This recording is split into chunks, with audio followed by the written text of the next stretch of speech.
They're not playing too much of good football. I don't really see Leeds scoring a goal. I think they have a challenge with the finisher in their team. They play all the good football, but nothing good comes out of it.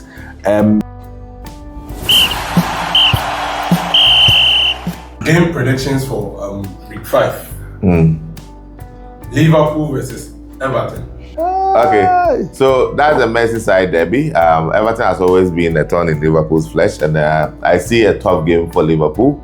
I see Liverpool dropping points there, so I'll go for a 2-2 draw. Yeah, Liverpool, Everton, tough Merseyside Derby.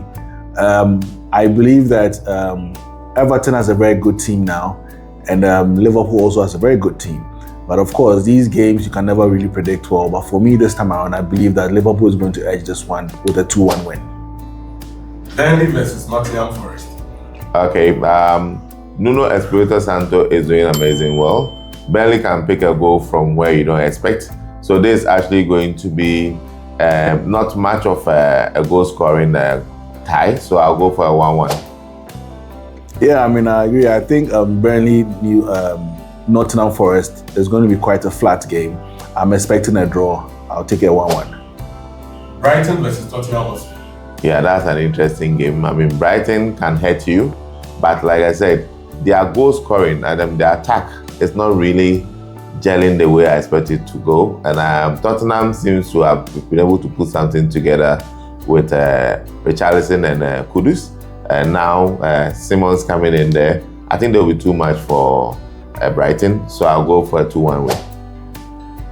Yeah, I mean, looking at the current form of Brighton and looking at the caliber of players that are coming into Tottenham, I doubt that Brighton will be a match for Tottenham. In the home of Brighton, it might be difficult, but I know at the end of the day, Tottenham will take it away. I'm looking at a 2-1 win for Tottenham. West Ham versus Crystal Palace. A London derby.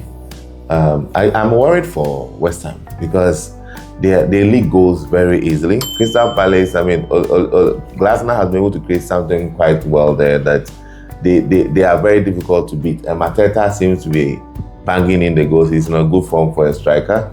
So I'll go for a Crystal Palace win of 2-1. Yeah, I mean, Crystal Palace is playing a very good game. Mateta at the front is quite very a good finisher, even though this season I'm not seeing him finishing too many of the balls.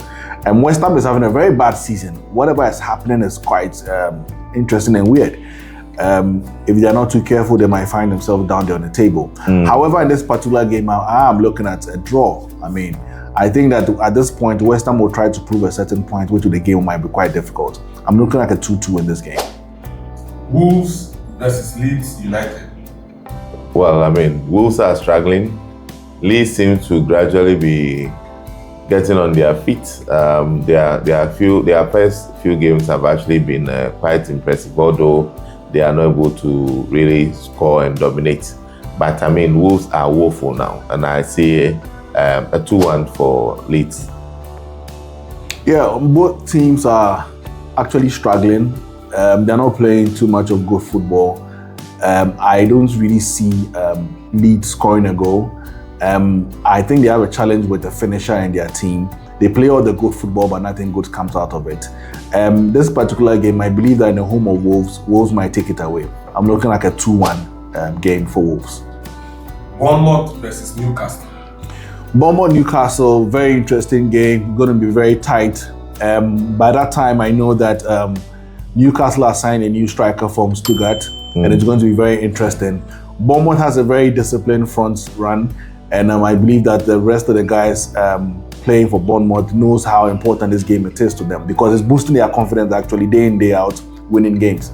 I think Bournemouth is going to win this game. Newcastle is still struggling for some reason, and I'm looking at a 3-1 game win for Bournemouth. So it's going to be a very tough game between Bournemouth and Newcastle. Both teams are very good. The coaches have been able to set them up well. So it's not easy to score against both sides. Newcastle has signed a new striker who is gradually getting on his feet. Bournemouth can score a goal out of nothing because of Semenyo and the front line there. But I see it being a tight game and not much of goals in there. So I'll go for a 1-1 draw. Manchester United versus Chelsea. Wow. I mean, hey. That's a very tough game. It's going to be an interesting game. We have a lot of speed boys in Manchester United now. I'm talking about Cunha. That's hopefully him getting back from the injury. And we're looking at Mbeumo also in there. It's going to be a very interesting game because Chelsea also has a lot of boys have their guns blazing now. It might end up in a draw for me. And I'm looking at a 2-2. I don't think anybody's going to get away with that. So 2-2 draw for that particular game. United always turn up when it's against Chelsea, and if it's in their home, it even becomes more tricky. Chelsea is not able to really put a win there, but with the team that Chelsea have put together and United struggles, I see a Chelsea win because I feel that the forwards are going to turn up, and United are still gradually trying to get their striker going. And with Cunha's injury, I feel a defect in there, so a Chelsea win 2-1. Fulham versus Brentford. Fulham versus Brentford is going to be an interesting game. I've always enjoyed watching the game of Fulham. Brentford has lost some players, so of course we wouldn't have the Brentford that we expect to have. I think that this game is going to be quite flat as well. It's going to be a 1-1 game. A London derby. I like Fulham's squad. I mean, there's experience. There's new boys in there who are doing quite well. Brentford, since Thomas Frank left, they sold some of their key players, as in Mbeumo has left. And I feel the front are not as deadly as they used to be. So I'll go for Fulham win. Sunderland versus Aston Villa. Yeah, so regardless of how poor Aston Villa started the season, I believe that against Sunderland, they should be able to take that game away. I'm looking at a 2-1 win for Aston Villa. True. I think Aston Villa will have enough experience and enough quality to really destroy Sunderland. So I see an Aston Villa win 2-1 as well.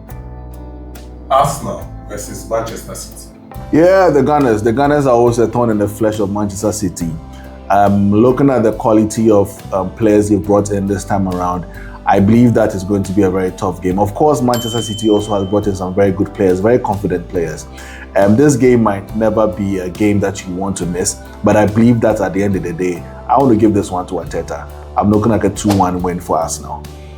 Yeah, Pep students have come to haunt him. I think Arteta seems to have a number on Pep, and he also now have a very strong squad. And Pep's team seems to gradually now be getting on their feet. But in terms of experience and the team gelling and quality, I'll go for an Arteta and Arsenal win 2-1. Okay, guys, these are our predictions for game week 5. And we believe that you also have your opinion to share. Maybe you would want your team to win and we said they were going to lose. Sorry about that, guys. That's why you have the opportunity to share your comments in the comment section. But don't forget to subscribe as well. Cheers.